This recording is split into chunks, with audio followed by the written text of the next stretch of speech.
Un tableau, une sculpture, des canapés, mais aussi une cuisine, une bibliothèque et même toute une salle de bain. Ces objets ont une chose en commun, ils sont en béton. Le béton, c'est le produit de construction le plus utilisé dans le monde. D'habitude réservé aux bâtiments, caves et autres fondations, il est maintenant en vogue dans nos salons. Ici, dans cet atelier, on fait du béton. Vous voyez, là, vous assistez à un coulage. On a préparé un moule et on coule dans le moule. Francesco Passaniti est le spécialiste du béton décoratif en France. Chez lui, le béton doit faire rêver. On m'a demandé de faire un centre de massage.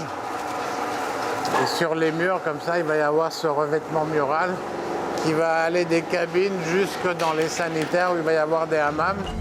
Pour cette commande, Francisco a vendu ce revêtement mural façon peau de crocodile. Tout est préparé dans son atelier. La feuille de béton sèche en 24 heures au lieu de 8 jours en temps normal.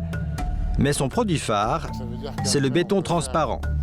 C'est un béton qui est traversé de fibre optique et la fibre optique conduit la lumière. Ce panneau fait 3 cm d'épaisseur. Si j'avais 1 mètre d'épaisseur, ce serait exactement la même chose. Francisco fait ce qu'il veut avec son béton car il est moins lourd et surtout moins épais que l'industriel. Une fois teinté, poncé ou moulé, il devient un matériel noble que l'artiste décline à sa guise. Alexandre a été séduit. Résultat, dans l'appartement de ce jeune banquier, le béton est partout. Alors là, par exemple, on est donc dans le plan de toute la cuisine où finalement on a tout dessiné nous-mêmes. L'avantage, c'est qu'on ne dirait pas que c'est du béton. Pour le nettoyage, avec de l'eau, l'huile peut avoir une tendance à marquer, comme vous voyez là. Donc ça, il faut être assez précautionneux. Des dalles de la chambre jusqu'à la salle de bain, tout est fait sur mesure. 3 étagères en béton. Alors vous voyez la distinction de la nuance de gris, hein, du noir ici et puis du beige en dessous pour faire ressortir les murs. Quant à la terrasse, on retrouve ici la création de notre maître du béton, Francisco. C'est du crocodile, voilà, tout simplement. Donc ça donne une impression d'avoir du crocodile sur toute sa terrasse, alors qu'en fait, ça reste du béton, ce qui est assez curieux. Et puis vous voyez, c'est assez antidérapant, voilà. Cette décoration chic coûte cher, 18 000 € tout compris pour cet appartement. Il existe une solution moins chère en matière de béton décoratif. Vous pouvez peindre ou enduire avec un revêtement qui ressemble au béton. Il est beaucoup plus facile d'utilisation et beaucoup plus léger. C'est résistant et souple. C'est le simili béton. Pour 100 €, Sarah, jeune serveuse, vient apprendre à utiliser ce revêtement lors d'un stage. Elle veut rénover son intérieur. Pourquoi le béton? Parce que c'est très en vogue, c'est très in. Pour moins cher qu'une peinture ou que du carrelage, je peux faire moi-même ma rénovation en fait, de mobilier. Le simili béton composé de chaux, de résine liquide et de pigments peut s'appliquer partout. Je peux l'appliquer avec un pinceau. Dans ce cas-ci, j'en ai fait une peinture plus liquide. Et cette peinture peut s'appliquer aussi bien en intérieur qu'en extérieur. C'est une excellente peinture de façade.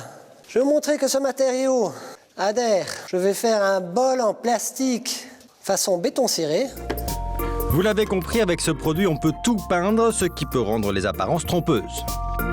Ceci est un évier qui paraît extrêmement lourd, mais je vais vous montrer qu'en fait, il est extrêmement léger. Ceci est en fait un bloc de mousse qui a été recouvert par le béton ciré. Il est totalement étanche, mais ça vous permet de créer vous-même votre mobilier avec des éléments disparates comme du bois, de la mousse, et de les recouvrir entièrement avec une matière qui vont les habiller et leur donner une unité et une forme.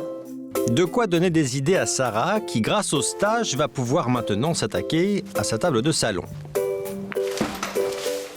Le pain, c'est vieillot et le béton ciré, c'est tendance. J'ai envie de changer, complètement changer d'intérieur.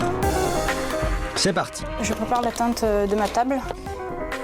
Après avoir préparé son mélange, elle peut commencer à appliquer le simili-béton à la spatule et au pinceau. Une fois le produit bien réparti, elle le lisse avec une éponge humide.